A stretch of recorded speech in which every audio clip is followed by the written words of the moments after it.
आप लोग समझिए, भगवान कृपा करें मुझे कुछ, अरे कुछ नहीं, वो अधीन हो जाएंगे। बस बात को पकड़ लीजिए आप।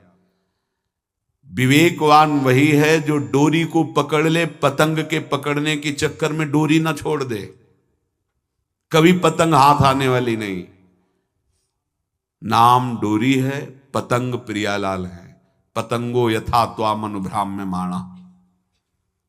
नाम मत छोड़िए, पकड़ते रहिए, घसीटते रहिए। एक एक नाम आपको ऐसा, जैसे हम डोरी घसीटते जा रहे, पतंग नजदीक आती जा रही, ऐसे नाम जापक के समीप रूप प्रकाशित होने लगता है।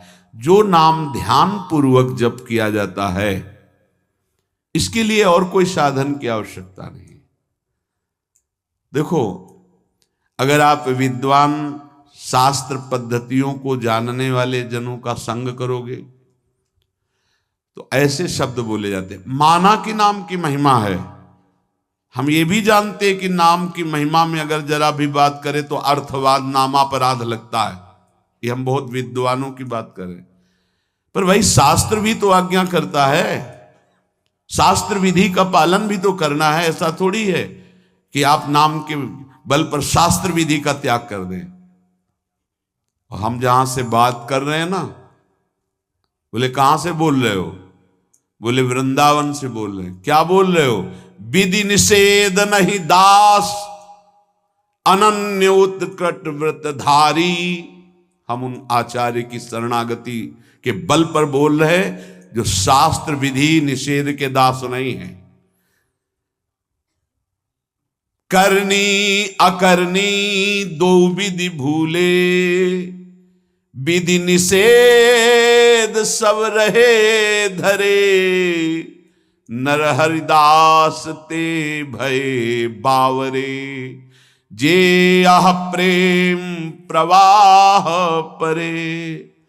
तो सुनै न काहू की कही, काहे न अपनी बात। नारायण वा रूप में मगन रहे दिन रात। ना काहू सो बोलिबो, ना कोई व्यवहार। बस अपनी कुंवरी किशोरी को जियत निहार निहार। कुछ नहीं चाहिए। ऐसे उपासक के सामने मोक्ष पदवियां सिद्धियां हाथ जोड़े खड़ी रहती हैं, पर उसको चाहिए ही नहीं। जब तक चाह है तो पकड़ में नहीं आएंगी, और जब चाह मिट गई तो सब घेर लेते हैं अपने आप। सारा वैभव रिद्धियां सिद्धियां सब। जब तक चाह है तब तक कर्म का भोग भोगना पड़ेगा। अचाह हो गए तो अब भगवत विधान लागू हो जाता है। अचाह महापुरुष के ऊपर प्रारब्ध नहीं, भगवत विधान लागू होता है। जिसको इस बात पर विश्वास नहीं, वो प्रवृत्ति में फंस जाएगा। ध्यान दीजिए, इस बात पर विश्वास नहीं है कि नाम चल रहा है प्रियालाल का, अब मुझे कोई साधन की जरूरत नहीं। पूज्य भाई जी महाराज, मैं अपनी पहली और आखिरी बात कहता हूं कि आप नाम जप का नियम लें, निर्वाह प्रभु करेंगे। और कोई साधन करें, हम रोकते नहीं हैं, पर यदि आप नाम जप करते हो तो किसी और साधन करने की आवश्यकता ही नहीं है। महापुरुषों के वचन, ये कोई अपनी मनगढ़ंत बात नहीं है। भगवान ने अपने को सहज में प्राप्ति करने का उपाय अपने श्रीमुख से बताया। अनन्य चेता सततम यो माम स्मरति नित्य सह, तस्याहम सुलभा पार्थे नित्य युक्त योगिना। जो पुरुष, जो उपासक अनन्य चित्त से मेरा स्मरण करता है, मैं उसके लिए सहज हो जाता हूं, सहज प्राप्त हो जाता हूं। जिनको लगता है भगवत प्राप्ति बहुत कठिन है, अरे ये तो कहीं ब्रह्म ऋषियों को मिलते हैं, नहीं नहीं, ये इतने कृपालु हैं कि बिल्कुल सहज हैं। जो सहज हो जाए तो बहुत जल्दी मिल जाए। कहीं गाय चराने वाले को मिल जाते हैं, कहीं एकदम भोले भाले जिनको ज्ञान ही नहीं है उनको भी मिल जाते हैं। एक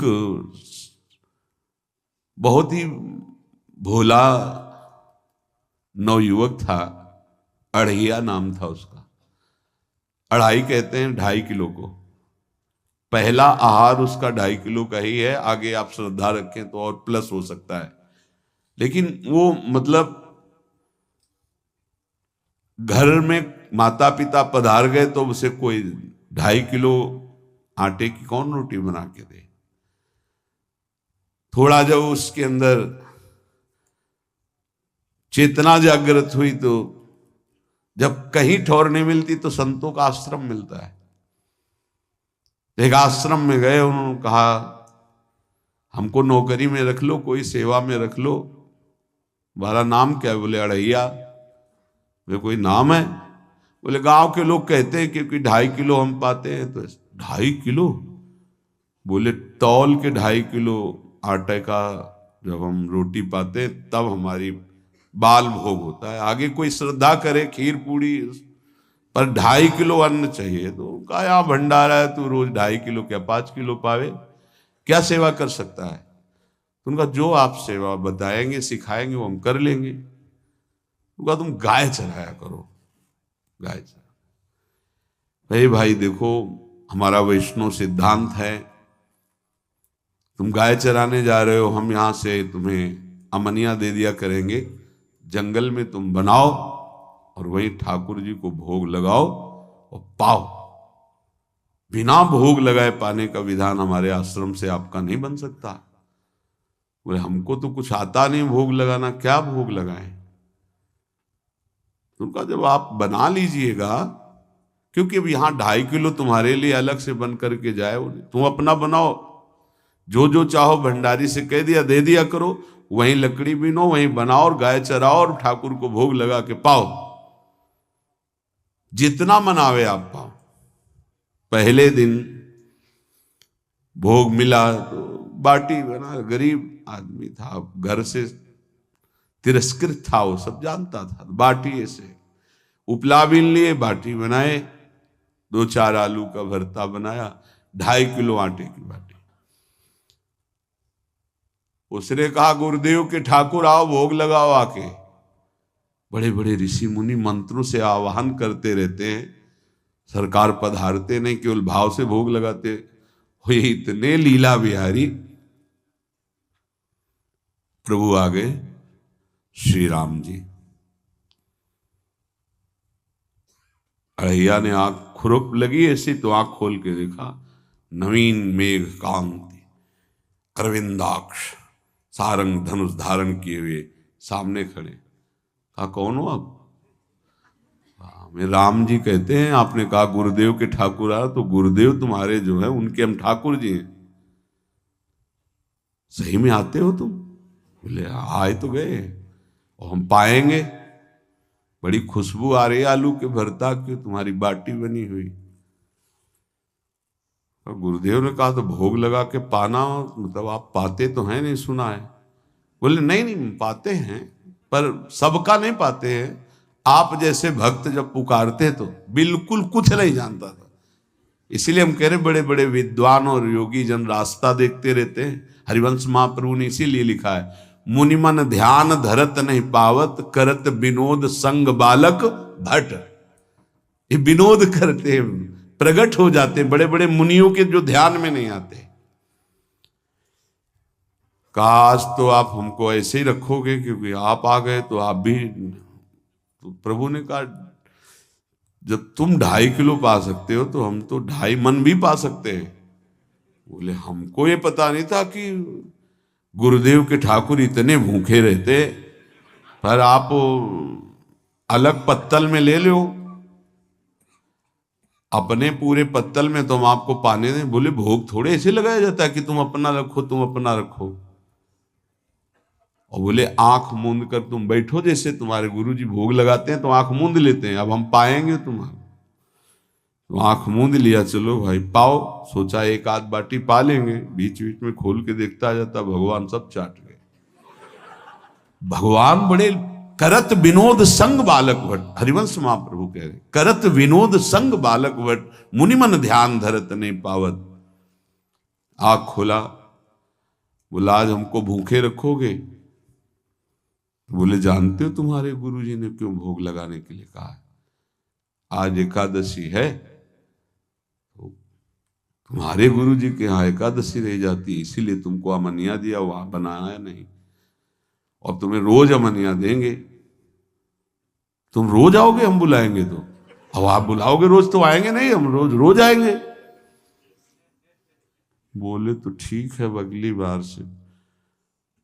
बोले गुरुजी आपके ठाकुर जी आए थे, हमारी सारी बाटी खा गए हैं, 5 किलो आज से हम ले जाएंगे, 2.5 किलो आपके ठाकुर जी के लिए, 2.5 किलो अपने लिए। बहुत हंसी आई कि वहां कुंतलों का सब भंडारी का देखो, पूछने की जरूरत नहीं, जितना कह दे दो। 5 किलो के हिसाब से आटा के अनुसार भरता बनाने के लिए आलू वगैरह से सुबह से गाय लेके निकल जाता, जंगल में छोड़ दिए, उपला में ने आग लगाई, बनाया, वो गोले गोले रख करके, उसमें कोई समय तो लगता नहीं। आग पकी हो तो बहुत सुंदर बाटी बनती। बाटी बनाया, भुरता बना के, पत्तल बड़े बड़े जंगल के से, कहा गुरुदेव के ठाकुर पधारो। तो आँख खोल के देखा साथ में सिया जी। उसने कहा ये कौन है? बोले हमारी अर्धांगिनी है। तो कल क्यों नहीं बताया था आपने कि अर्धांगिनी भी है? ये भी पाती है? बोले हमारे जैसा है।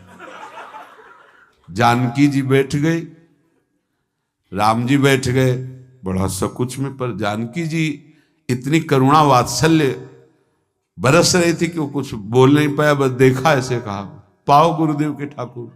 प्रभु आराम से, सिया जो खूब स्वाद बखान बखान करके पाए, वहां खोल करके देखता आज भी हम 2.5 किलो अपने लिए लाए थे, लेकिन ये दोनों पा गए।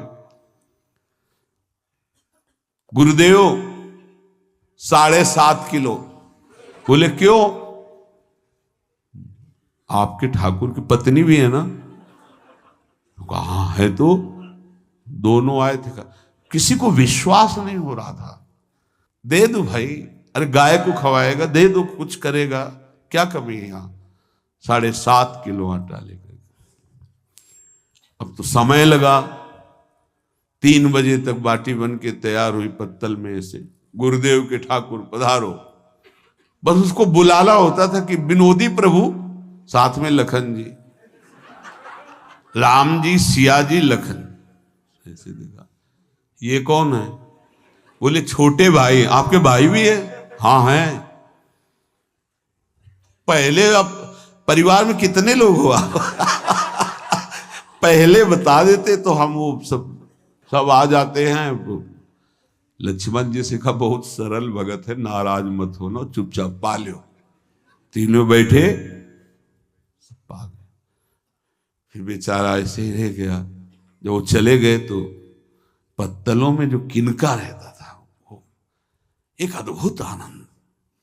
अगले दिन गया, बोले गुरुजी 10 किलो आटा चाहिए। वो कहा 10 किलो क्यों? बोले आपके ठाकुर जी भी आते हैं, उनके ठाकुरायन भी आते हैं, उनके परिवार के भाई भी आते हैं, गोरे गोरे थे वो। यार कैसे, इसको कैसे अनुभव हो सकता है? सिया राम लखन जी का बहुत हट किया। 10 किलो आटा लिया, पहुंच गए, बनाया, 4 बज गए, रखा। उस मन में सोच रहा था आपकी संख्या ना बढ़ जाए। कहा गुरुदेव के ठाकुर पधारो। विशाल गदा, भयंकर स्वरूप हनुमान जी महाराज। आंख खोला तो 3 स्वरूप में प्रभु खड़े हुए थे, सिया राम लखन, हनुमान जी चरणों में बैठे। पूछा ये कौन है? तो कहा ये हमारे प्रिय सेवक हैं हनुमान जी। एक बार आप अपने पूरे परिवार का, अपने सेवकों का वो आप पर्चा बना के मैं दे दो, गुरु जी को दे देंगे जाके। हर बार एक बढ़ जाता है तो भगवान मुस्कुराए, हनुमान जी इसका कुछ बोलना मत, बहुत निराला भगत है। बोले पाओ प्रभु। तो पहले सिया राम जी पाए, फिर जो प्रसाद लक्ष्मण जी पाए, फिर हनुमान जी पाए। हनुमान जी सब पूरा, क्योंकि बहुत निर्मल भाव से बनाया हुआ और निर्मल भोला भक्त पा गए। अगली बार कहा गुरुदेव 5 किलो एक्स्ट्रा में रख दो, 1 नंबर बढ़ता जाता है।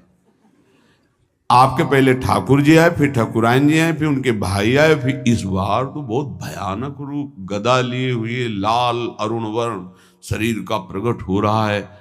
जिधर देखो कंचन वर्ण की कांति, मुख में अरुण वर्ण की कांति।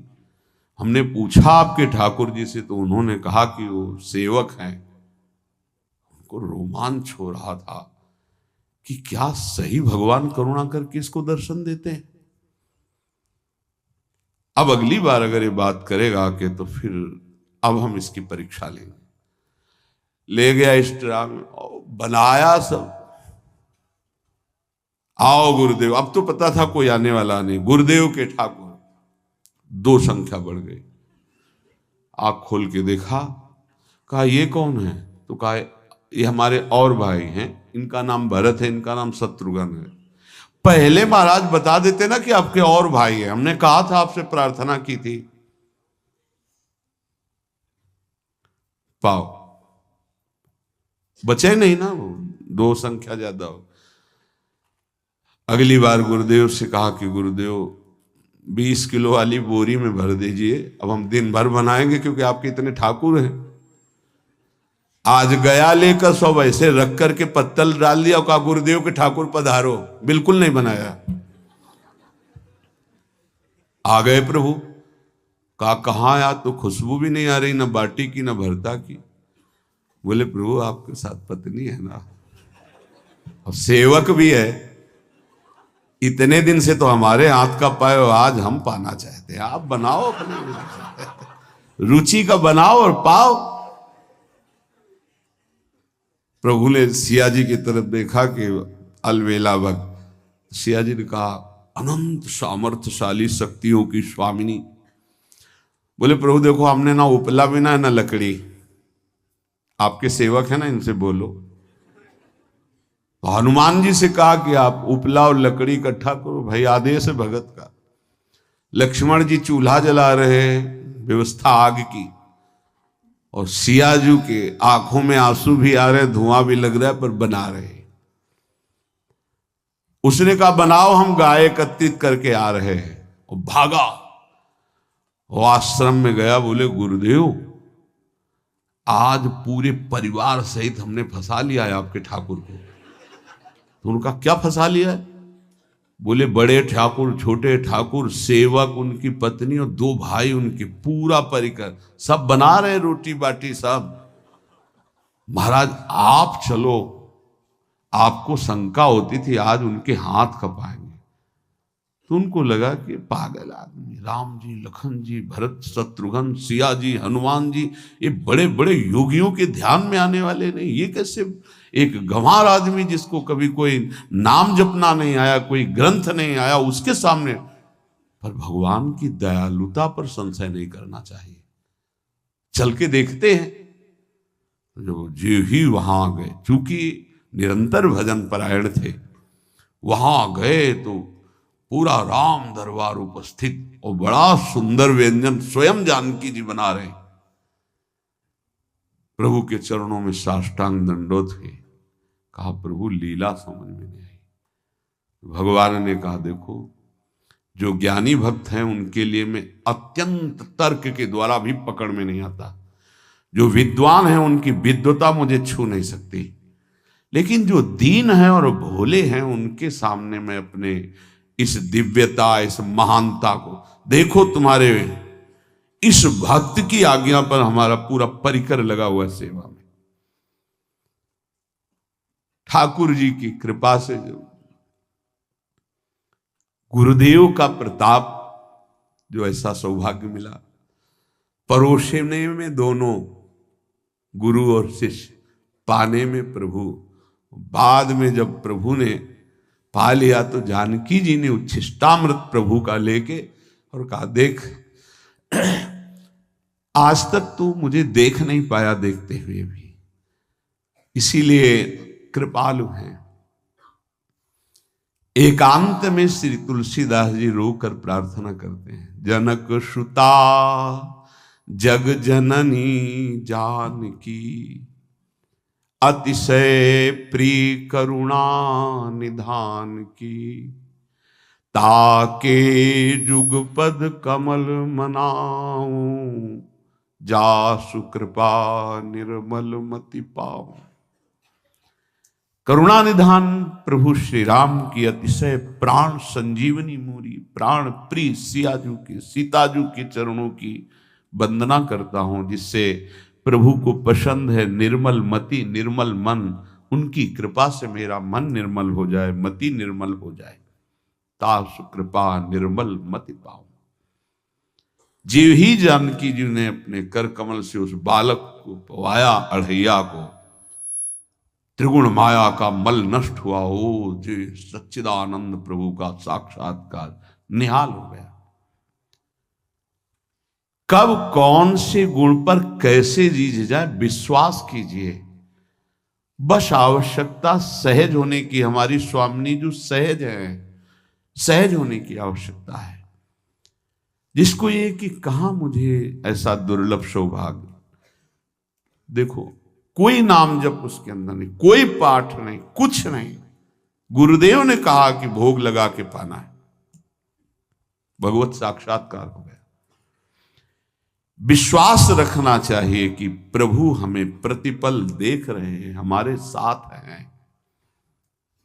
सच्चिदानंद स्वरूप अपने आराध्य देव का निरंतर भजन और ध्यान पूर्वक भजन, ये दो बातें कह रहे हैं, भजन और ध्यान पूर्वक भजन।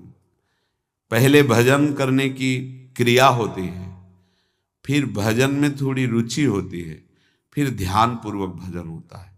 ध्यान पूर्वक भजन, चल रहे हैं, बैठे हैं, चेष्टा रहित हैं या चेष्टा युक्त हैं, हर समय वही नाम अक्षर मात्रा सहित एक एक शब्द गूंज रहा है, उसी में प्रियालाल का रूप झलक रहा है।